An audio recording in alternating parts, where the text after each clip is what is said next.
Bimini Road. The Bimini Road is not even very deep. It's only about 20 feet deep. It was one of the last things to be covered by Ice Age sea level rise, and that's why we show a reconstruction of it above water. It's made of extremely regular blocks, megalithic blocks, on a very large scale, more than 1,000 feet in length. When you dive on it, and I've dived on it multiple times, and I went back to diving in order to dive on it again in this series. It's impossible to believe that it's entirely a work of nature. And I took a marine biologist there with me who's dived all over the world, and he agreed with me that there's just no way that this thing can be explained as a totally natural phenomenon. Can we see it, Jamie? And what is the conventional reasoning for this? The conventional reasoning is that it's just beach rock, fractured into natural patterns. But when you get there and get underneath those rocks, you see that they're propped up, they're leveled out with rocks underneath them, that the whole thing is being very carefully structured by human beings. And the point is, and another point I'd like to make is Bimini today is a tiny, tiny island.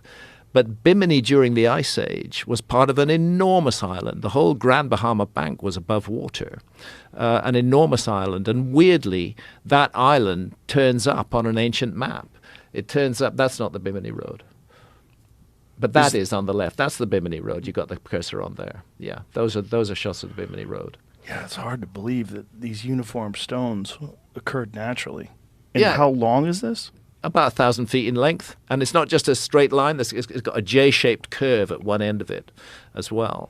And we know that it's been underwater for about 6,000 or 7,000 years, but the question is, how long before that was it made? How long did it stand there above water at a very prominent point on this ancient island that we now call the Grand Bahama Banks? And one of the mysteries I look into is that on an ancient map, the famous Piri Reis map, drawn by a Turkish admiral in 1513, that Grand Bahama Banks as an above-water island is shown. It is featured on the Piri Reis map.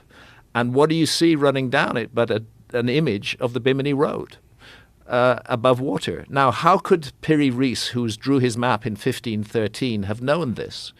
He tells us the answer, that he based his map on more than 20 older source maps, all of which are now lost. And he suggests that those maps had come out of the famous Library of Alexandria and that they'd been taken to Constantinople, and that's where he got access to them. Somebody, I believe, was mapping the world, was exploring the earth during the Ice Age, and left us ancient maps that show features that only existed during the Ice Age. That's the Orontius Phineas. No, this is Piri Reis. Oh, that's Piri Reis. Just got it on the side, but down, it's on its side at the moment. But yeah. down there in the lower left, if you bring the cursor down, that big island down there in the lower left, that island is exactly where the Grand Bahama Banks were, an above water version of the Grand Bahama Banks during the Ice Age, and that feature running down the middle of it looks very like the Bimini Road to me. Yeah, well, it does. Wow.